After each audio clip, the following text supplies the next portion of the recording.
What's up, everybody? Welcome to the Pick Six Podcast, CBS Sports Daily NFL Podcast. I'm Brinson. I'm your host. It is Wednesday, October 5th, if you're listening to the podcast in audio form. Tuesday, October 4th, if you're watching with us live on YouTube. And it's our betting trends for the Z show. Joining me to look at some betting trends, John Breach and Tyler Sullivan, a.k.a. Sully. What's up, fellas? What's up? Not having a betting trends show. It's not for real unless it has the Z in it. Of course. Right. It's like a sideways Z. It's like if you go to like a wing place, and it's like wings with an S. What are you doing? I don't want your wings. I want to, yeah. See at the end, I'm gonna eat all your wings. Or like if you go to some place that's claims to be extreme, and it uses the E before the in the front of the word. It's not that extreme. Like you're not really extreme unless you're dropping that E and going full like extreme. Smash the like button if you're watching, Or if you're extreme. or if you like wings. I'm trying to think what other words have the Z where it's like. I mean, obviously we're being sarcastic here.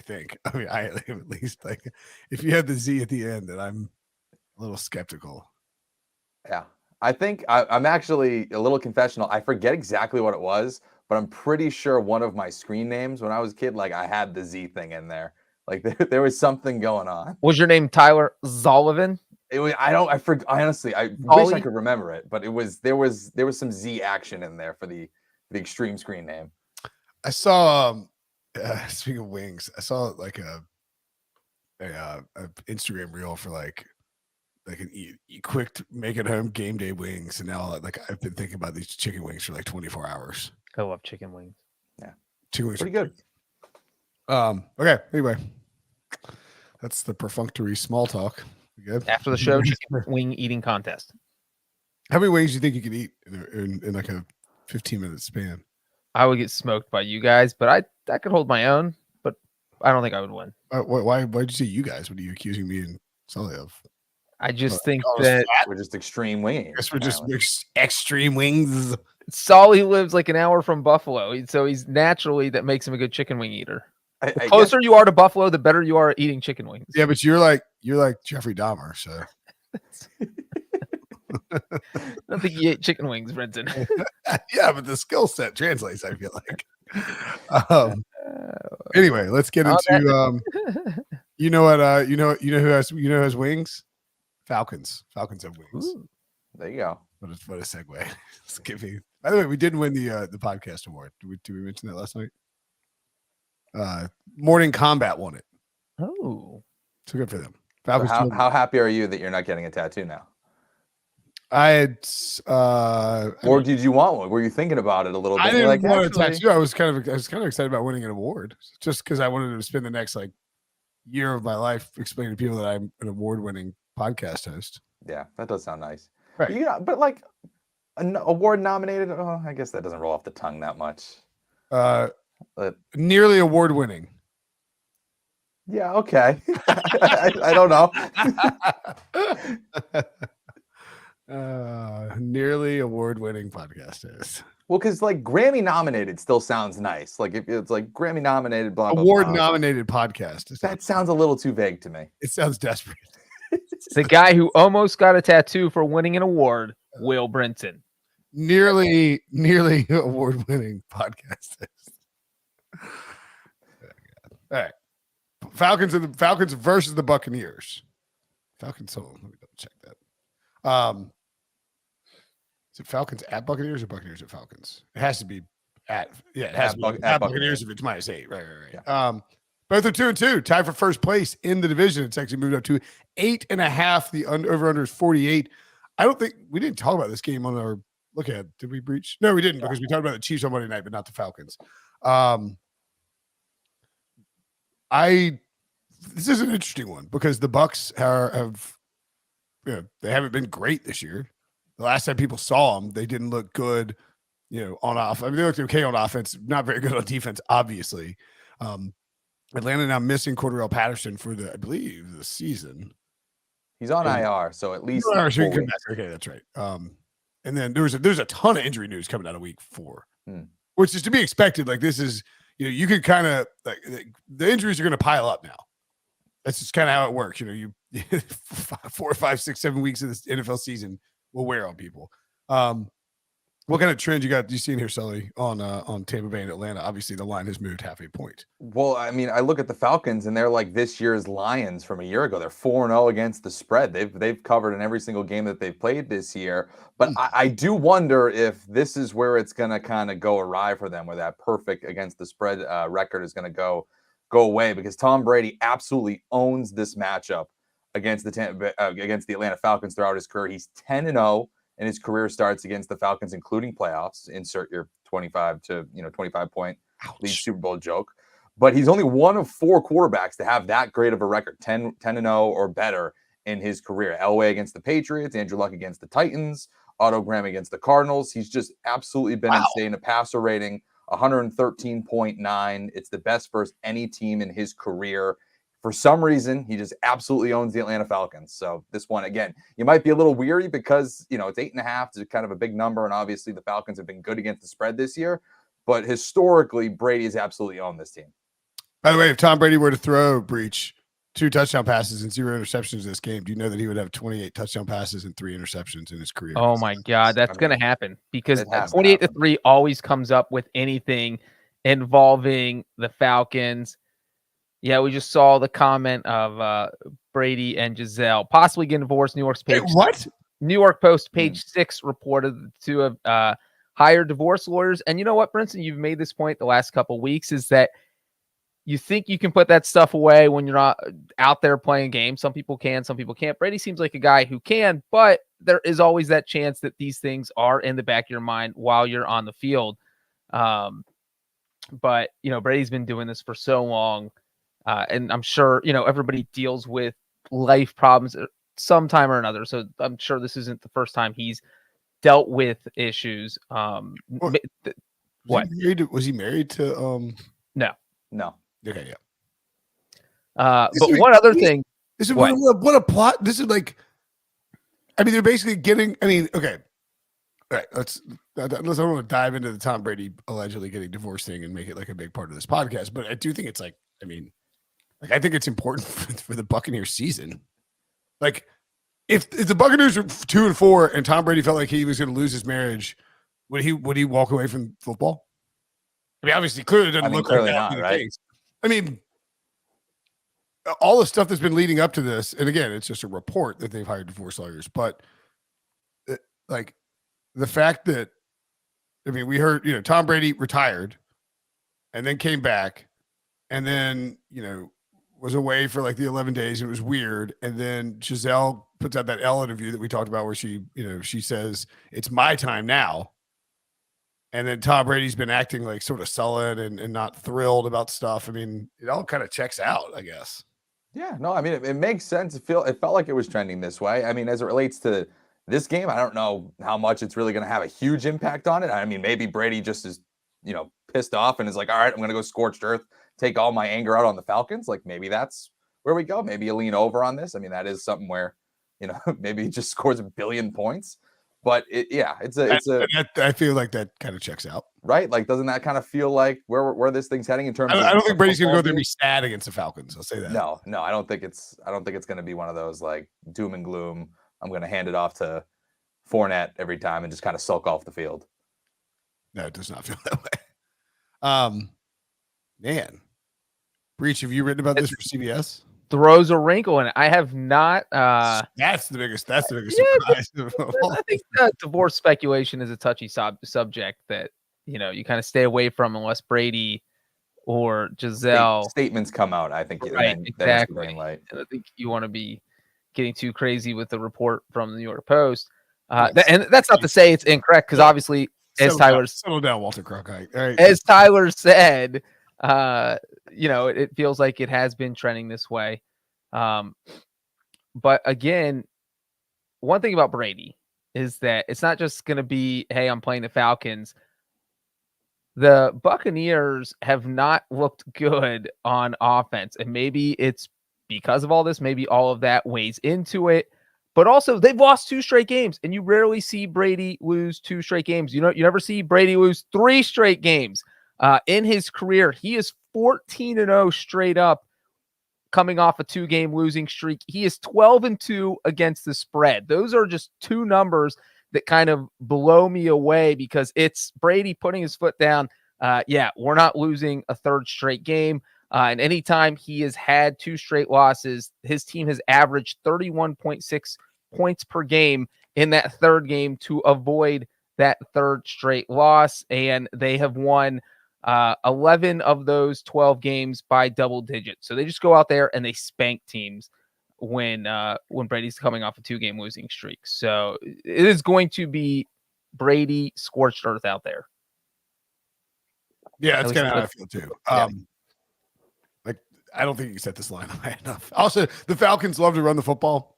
That's what Arthur Smith loves to do. They don't pass a ton. You can't run against the Buccaneers, even with Akeem Hicks out. So I think it's a bad spot for Atlanta, where sort of now that it all comes crashing down, it's just in Tampa. Brady pissed off Tom Brady, who's dominated this team. I think we talk on Sunday night about like get your bets in early. I think this line could move up to like 10. And this is week 2 now of having everybody back in the fold in terms of his pass catching weapons. Obviously, Mike Evans had the suspension a couple weeks ago. Godwin's getting healthier now. So again, that could be something here too. I mean, they put up 31 points last week. So it's not like they were starved for points or anything like that. But still, that's just another thing that trends favorably for the Buccaneers offense. For sure. All right, moving on to the next game. Man, what a crazy plot twist. What a 6 months for Tom Brady. Yeah, weird year for him. I mean, the Miami stuff, crazy. Dolphins minus 3.5 versus the Jets, a surprisingly low line. Although, at the Jets, Dolphins minus 3.5 at the Jets. So that line actually makes sense. Although Tua Tagovailoa has been ruled out. Thanks, Dolphins, for getting ahead of that one. Really impressive work by you. Yes, Josh Dooley in the chat does point out the Chiefs ran against Tampa. The Chiefs did a good job running. Credit to their offensive line, but you usually don't run against Tampa. Dolphins minus 3.5 at the Jets. Sully, any trends to look at here? Well, my question is how much. I mean, yes, we're crediting Tua Tagovailoa for really helping this team early on. He looked like he was taking somewhat of a leap. They finally built an offense around him. But how many points are we giving him? Because the look ahead was 5.5. And now it was Dolphins minus 5.5, and now it's minus 3. Is that like how are we looking at that? How are we viewing that? Minus 3, minus 120. So it was minus 3.5, now down to minus 3. I mean, basically they're saying that Tua is worth 2.5 points more than Jacoby Brissett, which they have a sense of humor in Vegas. Tua worth 2.5. What is happening here? That feels like a bit much. Because I don't feel like it's that much of a drop off. Like Teddy Bridgewater came in ice cold off the bench and looked pretty good against and threw a 64-yard pass with like 61 air yards to Tyreek Hill. And that's kind of what I can't do. Yeah, that's kind of what I'm getting at. I don't know if as much as he was promising to begin the year, I don't know if his loss is as big as any other like starting quarterback. I don't know if it's really worth 2.5 points. I actually thought that Bridgewater was throwing the football better down the field than Tua Tagovailoa was in that game. Before he went down there, he even threw an interception to Tyreek Hill where it was just an underthrown ball. You look later on in that game, Bridgewater is pushing the ball a little bit further. With those type of skill position players like Tyreek Hill and Jalen Waddle, I almost feel like this plays more into Miami's hands offensively. Not to say that he's going to take the job from Tua whenever he's healthy and cleared to come back, but I do think that the deep passing attack is going to be a little bit better here. Yeah, and I agree with Sullivan. I just don't think this is a huge step down at quarterback for the Dolphins. It might be a minor step down, but 2.5 points just seems like a huge overcorrection. And it feels like you're kind of getting a bargain with the Dolphins here. And they've dominated the Jets, too. They've won 4 straight. All 4 wins have been by at least a touchdown. And it's not even 4 straight. It's 8 of the past 9. So this is a Dolphins team that still has all their weapons, too. It's not like Tyreek Hill sitting out or Jalen Waddle's sitting out. They've got all their weapons. They've just got someone else firing the gun, and that's going to be Teddy Bridgewater. So, yeah. And speaking of Teddy Bridgewater, let's not forget, he's unbelievable to bet on. He's just an absolute cover machine. I have the numbers right here. He's covered 67% of his games since 2000. That's the best out of any quarterback. He's 42-21 against the spread. Even better, 24-6 against the spread, 80% in his career on the road. It's wild. I think part of that too is because Teddy, there was a study that 538 did recently where it's like when a quarterback is out, the team with the backup quarterback does unusually well against the spread. It's like 65%. And it's mainly because of the psychological discount. It's like, oh, they're playing a backup, like, the line is set because they're playing a backup quarterback, and it ends up actually the team with the backup quarterback. Like, for instance, Miami now just like Miami minus 5.5 with Tua. I'm taking the Jets for sure. Miami minus 3 with Teddy. I'm a little more intrigued with the Dolphins there. You're gonna have to go up to New York. Doesn't look like the weather's gonna be too bad. In the Meadowlands, 65 degrees or something like that on Sunday. So no rain, not a ton of wind. Teddy Bridgewater could go up there and sling the ball around. And obviously, we should, throw in the caveat of, yes, Tagovailoa is probably a real reason why this line moved. Do we give anything to the fact that the Jets were able to win in Pittsburgh last week? Do you think that that's any reason with Zach Wilson being back and playing well in the fourth quarter, 10 to 12, 128 yards, he threw a touchdown? Is that anything that we can be nervous about if you're laying the points here with Miami? I think I think it's the combination of Tua and Zach Wilson that moved the line. Like, Zach Wilson is clearly an upgrade over Joe Flacco, right? I mean, even if he didn't play well the first 3 quarters, You'd hope so. No, I'm saying, like, don't we think after 1 week that he's an upgrade? I mean, Joe Flacco had like 2 good drives against Cleveland, basically, to pull out that win. 90 good seconds. That was Flacco. Yeah, right. There's probably a joke in there somewhere, but I'm not going to make it. Fast and Furious. And you made it. It's a movie that Breach was in, Fast and Furious 5. Do you know that? You know that, right, Sully? Yeah. Okay, just making sure. Yeah, everyone knows because I tell everyone all the time. Yeah, and you made it anyway. So I think I would lean. I don't know which way I lean on this one. I think it's a tough game to pick. I would probably want to take the points of the Jets, but Teddy did look. I thought Teddy looked pretty sharp throwing the ball around. Yeah, I like the Dolphins here. I'll lay the field goal. Okay. Next up, Brady blinks in my face. Steelers at the Bills. The Bills minus 14 hosting. By the way way to go, Mike Tomlin in Pittsburgh. You brought Kenny Pickett in for basically what amounts to a half, and then you said, "All right, go enjoy Buffalo against this very good Bills defense." As we pointed out on Sunday Breach, this line moved from 13 to 14 very quickly, and it should continue. I would guess it's not going to come down. I mean, I lean towards the Bills here just because I think that they can really lean on.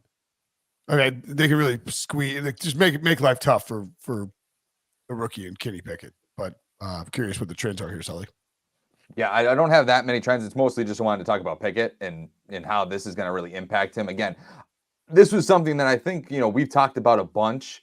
And obviously in the preseason, I know I was big on might as well just start Pickett now. It's not like Mitchell Trubisky was blowing doors in the preseason. It kind of felt like things were even. And now you're setting him up in just a horrible position. You had to thrust him into the middle of a game last week where he threw 3 picks. He did run for 2 touchdowns, but you're putting him in under duress, really no preparation. And now you're asking him for his first NFL start to be against the Super Bowl favorite Bills in Buffalo, one of the most hectic environments in the NFL. I just think that the Steelers botched this in basically since the summer of trying to bring in Kenny Pickett. You invested a first-round pick in him. It's not like it was Ben Roethlisberger that was there, where it was kind of a Eli Manning, Daniel Jones type of transition where it's a little bit awkward just because that guy did lead you to Super Bowls and he was your franchise guy. You don't really owe Mitchell Trubisky anything. It's going back to the summer. I don't know why they made that decision in the first place. It felt like it was inevitable for us to get to this point. And now, when you had an easier part in your schedule to begin the year, now all of a sudden you're asking him to make his first career start in Buffalo. That's just a bad way to start things off for a first-round pick. They are throwing Kenny Pickett to the Lions. I mean, and not the Detroit Lions. They're just feeding him to the Lions. You look at because of the schedule. The schedule is a gauntlet. Isn't it throwing him to the Wolves? Can't you feed people to Lions? I think it's both. Well, I think I've heard both, but I definitely. I feel like that's the first time I've ever heard throwing him to the Lions. feeding them. I liked the Detroit reference though, so it kind of worked in the end. Yeah, I thought he was on this. I thought he had something he was going with. Yeah, continue on. All right, sorry. But you look at what the Steelers have over the next few weeks. It's not just the Bills this week. It's the Buccaneers after that. It's the Dolphins after that. It's the Eagles after that before you get to this bye. And so you're throwing Kenny Pickett out there. And if he has any confidence, it might all get destroyed by the time you get to your bye in early November. And, like Tyler said, if you put him in earlier when the games were more winnable, let him build some confidence, maybe pick up a win or two. You feel a lot better about yourself. But if he goes out there, throws for 90 yards in each game with 4 interceptions, and the Steelers are losing by 3 touchdowns, that's a quick way to kill your quarterback's confidence. So this is definitely an interesting decision. But the point spread, my God, it is just insane. 2 touchdowns. I don't know where I stand on this one. But the odds makers are kind of just, hammering that point home too. It's this kid's going to be a 2-touchdown dog going into this type of environment. They're not expecting the Steelers to be anywhere near competitive in this game. Over under 16.5 points team total for the Steelers. I would lean under. 16.5. Yeah. Do we think that the flying Kenny Pickett, do you think Kenny Pickett is going to lead them to 3 scores? Doesn't feel like it. Not there. It's a tough place to play. Steelers won there. Was it last year or was it 2 years ago they won there? Last year in the opener. Oh, yeah, that's right. Week 1. Yeah, they beat them there last year in week 1, and it was a shocking loss for the Bills are not afraid to have a weird bad loss. All NFL teams will do it, but like the Jaguars game last year. Yeah, and then at Jacksonville last year. This one doesn't feel like that spot, though, even though they're coming off a huge win against the back-to-back road games. They go 1-1. They probably feel like they should be 4-0. And right. And then now they're going to host the Steelers in a game where, I mean, look, you have to, the Dolphins are there. The Dolphins are lingering in the division. You can't, take your foot off the gas. So, I think I lean towards the Bills here, but you're laying 14. Nobody likes to do that. That's a lot of points to lay. All right. And real quick, the Bills have played. Yeah. I like that too. You clearly throw some of the Lions is. Yeah, it exists. It's real. All right. I feel a lot better about myself. I had to Google it to make sure I wasn't crazy, and now I feel less crazy. Throw to the Wolves is a lot more common and also sounds better. I mean, I feel like I've heard both more wolves than lions. I mean, would you rather be eaten by a lion or a wolf? Oh, I just feel like it's a lot easier to find wolves to throw somebody to. I think that's lions more dangerous. Well, yeah, I'd rather but I mean, like you gotta travel like Africa to find a pack of lions. Would you rather be locked in a room with 1 lion or 1 wolf? I mean, one. Definitely wolf. Wolf, yeah. Definitely wolf. What are we talking about? If you're thrown, big a lion thrown to the wolves, you're thrown to a pack of wolves. Like you're dead either way. Like you're not surviving a pack of either of them. I mean, if you're playing that strategy, maybe you pick the lion because it's bigger. Maybe it's a quicker death. If it's a smaller wolf, then maybe you're fighting it a little bit more and it's a little bit slow of a burn. Yeah. I was going to throw one more. I'm just saying that like the reason that you hear wolves more commonly is because you can find wolves like in America. You can't find like a bunch of lions. Like, go to a zoo. There's you're not allowed to go to the zoo and lob people over the fence. That's not how this thing works. It was my scenario. That's how it can work. Okay, then you need to include the zoo factor in that there. All right. Well, then next time I will say feed you to the lions at the zoo. There you go. I will complete the entire sentence. But one more nugget about this game is that dating back to last season, the Bills have won 5 straight home games, and they've won them all by at least 2 touchdowns. And that includes a 41-7 win over Tennessee this year. Got a bird battle. 4-0 Eagles are headed to the Cardinals. And the Eagles, I believe, are -5. Has this moved? Didn't we say it was going to move? Was it 5.5 or 4.5 on Sunday, Breach? I believe it was 4.5. Yeah, so it's moved to 5. I thought it would get to 5. I thought it was like 4.5, moved to 5.5. Maybe it's come back down a little bit. My notes, it was definitely 4.5. Yeah, it was 4.5. It was 4.5. Okay, but all right, okay. I thought it had moved to 5.5 when we were talking about it. Maybe I'm wrong. Either way, this is moving the direction we thought. With Philly getting now -5, over under 49.5. I like the over in this game. I think it could be a shootout. I think it's a pretty good game to target for DFS purposes. And I like the Eagles because I don't believe in the Cardinals, although everybody's in on the Eagles, everybody's out on the Cardinals. Home game, it is a little stinky to back the Eagles here, but they've been very good as road favorites so far this year. Yeah, and one thing to point out here too is if all of a sudden the Cardinals, which is something that they haven't been able to do this season, but if the Cardinals are able to kind of punch them in the mouth early, you're talking about a team in the Eagles that has played with a lead the most in the NFL. They rank number one playing with a lead in the NFL, and the Cardinals are dead last. So you're kind of going on both ends of the spectrum here. But if all of a sudden the Eagles start trailing and they have to play kind of a catch-up mode, that is some uncharted territory here for Philadelphia. I mean, as much as I like them, I've picked them to win the NFC even before the year. Still feel that way. Their schedule is just extremely easy down the stretch. But that is one area where you might get a little bit concerned. And Brinson mentioned that this game is a home game for the Cardinals, which they might be the one team in the NFL where that means absolutely nothing because they have lost 7 straight home games. They lost to the Rams in week 3, 20-12. They lost to the Chiefs in week 1, 44-21. And they have struggled at home. They're giving up a lot of points. They've given up 30 or more 4 times in of 7 of those losses during this losing streak. And they've given up, I think, the 5th most points in the NFL. The Eagles have a top 5 rushing attack, a top 5 passing attack. I mean, it just feels like as long as the Eagles, aren't turning the ball over 5 times in this game, that they might be able to run away with this. The other thing here to point out too, and it kind of goes back to the kind of the front running thing for Philadelphia, they absolutely dominate the second quarter and kind of struggle everywhere else. They're plus 71 in point differential in the second quarter. They're minus 27 in all other quarters. Yeah, it's crazy. So if all of a sudden Arizona could just stop them in the second quarter, odds are you're probably going to win. I think it's more about like them starting slow and then pouring it on and then having a lead and sitting on that lead in the second half than any sort of like, I think then any sort of like second half struggles. I mean,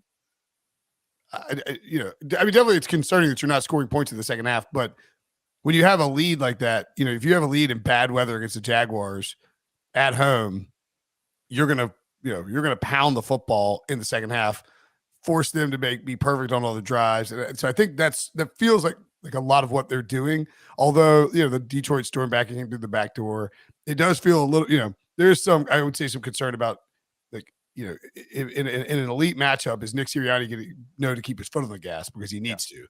If you want even more specific, minus 20 in the fourth quarter point differential. Again, for a backdoor kind of situation to think about. Yeah. Yeah, so but to that point, real quick, kind of goes to Brinson's point, is that we don't know that the Eagles are a bad fourth quarter team because they haven't had to push in the fourth quarter. The first 3 weeks, they led the Lions 38-21 in the fourth quarter, so up 17 points. Week 2, they led the Vikings 24-7 in the fourth quarter, so they're just kind of coasting. Week 3, they led the Commanders 24-0 in the fourth quarter. So it's just a matter of let's just run the ball, run out the clock, and go home. Trust your defense to not let them score, and it's worked so far. But yeah, that does leave them susceptible to when you're laying 5. That's you're up 12 with 3 minutes to go, and the Cardinals score a meaningless touchdown, and all of a sudden go for 2 and cut it to 4. Who knows what they would do? But you're down, you're up 11, whatever it is. There's a possibility there of getting back towards. So just worth considering. All right, one more game, and then we will take a break. Bengals at the Ravens. Ravens -3. Ravens are actually minus 115 at -3. We talked about this on Sunday. I believe the Bengals were +3, minus 120. So the line hasn't moved. No huge surprise. It's an AFC North matchup between two good teams, both 2-2, both tied for first, along with the Browns. And you don't want to give more than 3.5 a lot of times in these matchups. But to see the juice shift like that indicates that maybe a little more money on the Ravens coming in. Although Breach has already said he is backing the Bengals to win outright. Yes, that is true. Look, for me, it is the Ravens have the worst pass defense in the NFL. They've given up more passing yards than anyone. They're the only team in the NFL giving up more than 300 yards passing per game. They're going against the quarterback who averaged about 490 passing yards against them in 2 games last year, including the 525-yard game. And in the Bengals' past 12 games dating back to last season, They are 8-4. None of the 4 losses have been by more than 3 points. When they lose, it's close or they win. They just this team is too good to get blown out. They're good on defense. Their offense has it's a high-powered offense. Oh, we missed. Tough time seeing them getting blown out. That's all. I'm with Breach here. I like the Bengals here. I mean, you talked about Joe Burrow just absolutely dominating them last year. His passer rating was the best any quarterback has ever had in NFL history against one team in a single season. And even you talk about the defense too. You go back from the start of 2021 through this season, the Bengals have been able to get 30+ yard touchdown plays, almost better than anybody in the NFL, while the Ravens are letting up 30+ touchdown plays, the most by anybody over that stretch. So you have weapons like Jamar Chase, T. Higgins, Tyler Boyd, all of that, and a capable quarterback in Joe Burrow that has a good history against this team. You could see them clearly winning this game outright, and to take a field goal here just feels like, taking candy from a baby. Kind of a bummer that this game is on Sunday Night Football, so we can't use it in It's great for like watching purposes, but for this is a game I would love to have targeted DFS. Like I feel like this could be an absolute shootout between these two teams. The Lamar and the Ravens just looking fairly unstoppable on offense for the most part, and then of course the Bengals have tons of talent, and the Ravens don't have a great pass rush, so that that sort of you don't have to worry about the Bengals biggest Achilles heel in their offensive line. And Cincinnati should be able to throw it deep against this Ravens secondary. So fun game coming. I sort of lean towards the idea of taking the field goal. I definitely lean towards the idea of this goes to 3.5. You're taking the 3.5 of the Bengals. Yeah. Because there's an ability to get in the back door. Or if you have the lead, and clearly Baltimore not afraid to cough up a lead this season. They've one quick thing I'll throw in about the Ravens, that this is a home primetime game for them. They are 14-1 straight up in their last 15 home primetime games, and they just lost a bad one that they shouldn't have lost to the Bills. So this could be a bounce back spot, plus a little bit of revenge for last year's butt kicking from the Bengals. All right, let's take a break. When we come back, we'll touch quickly on the awards market next. So there are some awards markets to look at over on Caesars. MVP specifically is an interesting one. It always is. It's too early to decide who would be the most valuable player in the National Football League, but there's some obvious candidates. Josh Allen, 3-1. Patrick Mahomes, 5-1. Jalen Hurts, 5.5. Lamar Jackson, 5.5. Justin Herbert, 16. And Joe Burrow, 20-1. Now the favorites, any value that you guys see in the MVP market out there? I mean, I still think Patrick Mahomes, even though he's number 2, 5-1 is great. Again, he's my preseason pick, so I'm going to stay with it. But I just think that he is able to lift his teams in ways that, not many quarterbacks can. You saw that just unbelievable play against the Buccaneers last week. It feels like he's able to elevate this team even without Tyreek Hill. Like, I think that narrative will help him too in kind of making the argument. So for me, I like Mahomes. Yeah, Mahomes seems solid, and the Chiefs offense seems to keep getting better every single week. I think last week we talked a little bit about Lamar Jackson. I don't hate Justin Herbert at 16-1 because I think the Chargers are kind of bouncing back. We kind of, we didn't write him off. I don't think anyone. No, we wrote him off. We wrote him off. But now then you see him come out. They put up 34 points against the Texans. They're going to get used to playing without Rashawn Slater. Eventually, he's going to get Keenan Allen back, and if he has another big game or two over the next few weeks, his odds are going to drop. He's going to fall into that 10-1 range. So I think at plus 1,600, that I kind of like Herbert as somewhat of a long shot right now. All right, the long shot that I'm going to look at is, we already talked about him once in this podcast. Tom Brady's 40-1. Ooh. I mean, it's 4 weeks into the season. The Buccaneers are 2-2. The offense hasn't looked good, but his offensive line is completely redoing the offensive line, so they're adjusting to all that. Been missing receivers. It's not crazy to suggest that this personal life stuff now boiling over just launches Brady into a on-field destructive spree where he just rips apart defenses and goes bananas. The idea that the MVP race is down to 4 guys 4 weeks into the season is just silly. We see this every year. So Brady at 40-1 to me is a pretty good look. Trevor Lawrence, I had him at 125-1 before the season. 35-1.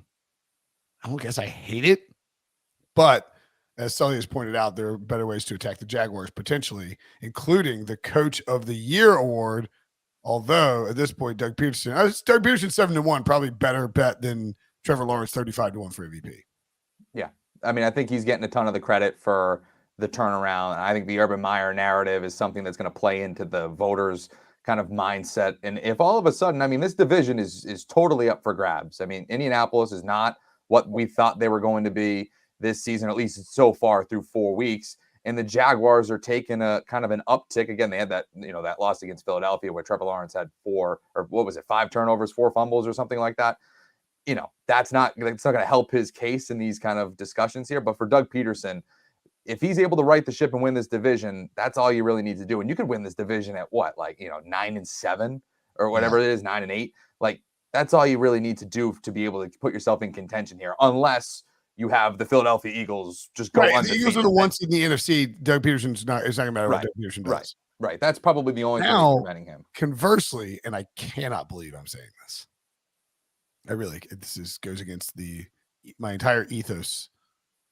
But I think that Mike McCarthy at 30-1 is a decent value for Coach of the Year. They're 3-1. They're just a game back of the Eagles. They've 3-0 with Cooper Rush. If they were to win the NFC East after missing Dak Prescott for a month plus, and the Eagles being very good, Mike McCarthy is going to get some love in this award. Yeah, I could see that. I like that. I'm going to go even longer shot than Brinson. Kyle? We talked a little bit on our Monday Night Game podcast about how wide open the NFC West is.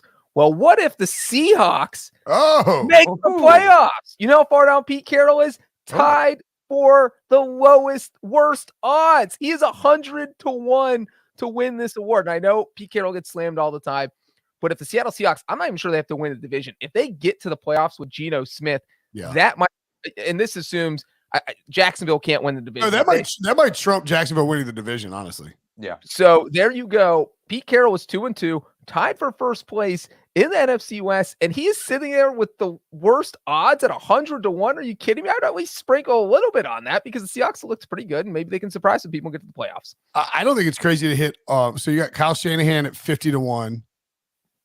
I guess you could throw Kingsbury there at 80-1, but nobody wants to vote for Cliff Kingsbury. I think you do. I think Kyle Shanahan 50-1 and Pete Carroll 100-1 is a very nice combo to have. Yeah. Because you lose Trey Lance, you lose Russell Wilson, you win that division, you make, it just wouldn't be that crazy for voters to say, wow, they handled all that adversity. Same thing with the Mike McCarthy stuff. Like those three, I think, are really good bets. McCarthy, I don't even mind Peterson at 7-1 either. I mean, obviously, you want to bet him earlier in the year when we told you to, but it's not a, point being is that those four, I think, are pretty good looks right now. Coach of the Year. Defensive Player of the Year. Let's see, where's that? The Micah Parsons plus 180. Nick Bosa 7-1. Rashawn Gary 8-1. Wow. TJ Watt 40-1. Probably too much time missed at this point. There's no way. It shouldn't even be on the list.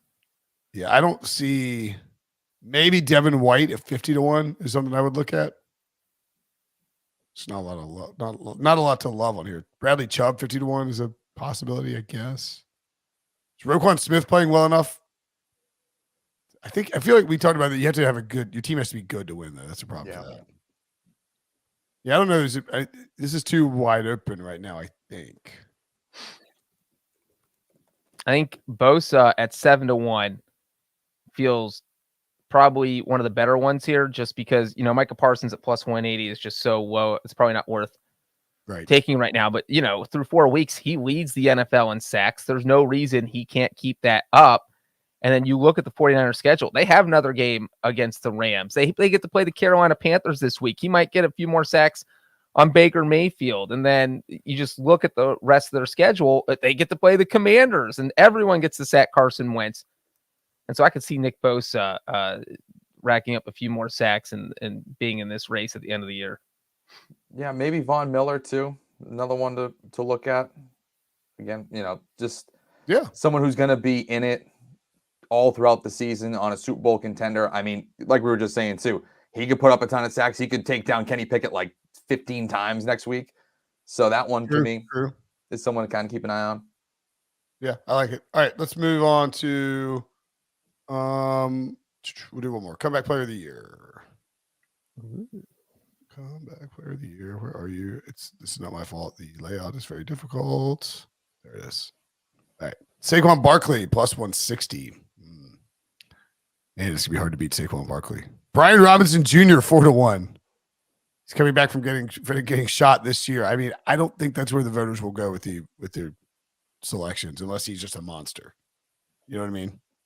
It's a cool story. And it's not like, I mean, it's very, don't get me wrong, it's a very cool story.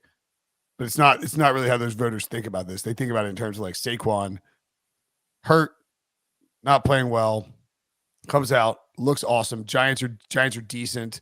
Giants are in the mix. And all of a sudden, Saquon at plus 160. J.K. Dobbins at 20-1. I don't think is that crazy either. That's the one I like a lot. I mean, you just looked at what he had last week: 2 touchdowns in a kind of a rainy game against Buffalo. Could have been 3 too. He's only been back for a couple of weeks here, and he ran well too against the Patriots. And he didn't have that much exposure in that game. It's not like they kind of really let him off the leash. But I feel like if all of a sudden he starts piling up the stats here and starts getting a bunch of these touchdowns, you could have the conversation. Again, I don't think anybody's beating Barkley right now, but if there was somebody, I think Dobbins is the guy that gets the work that could maybe compete with him. And maybe even Derrick Henry. We saw him miss 9 games last year during the regular season. He slowly seems to be getting his footing back this season. He's looked better each week, and he's someone who could end up leading the NFL in rushing. And at 10-1, that's decent. But to Brinson's point about Brian Robinson, I feel like there should be like a rule in the comeback player of the year voting where if you get shot twice and you make it back to the field and you literally do anything at all, rush for 5 yards, you should automatically win the award. And that's just getting back at any point in the season. He's going to be back by week 5, possibly 5 weeks after this happened.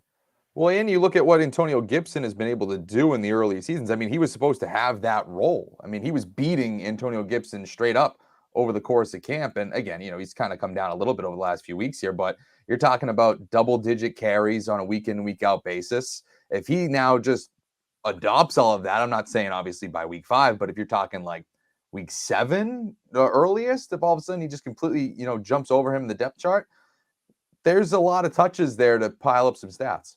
I wouldn't take it at 4-1. I don't think it's that crazy for him to win, but like if he was like 15 or 20-1, we'd definitely be interested. Dobbins, I think I agree, is probably the one I really like in the spot right now. Barkley at plus money. I mean, you're basically banking on Barkley to play the entire season, the Giants to be in the hunt. So I'm kind of intrigued at plus 160, but it's a little short.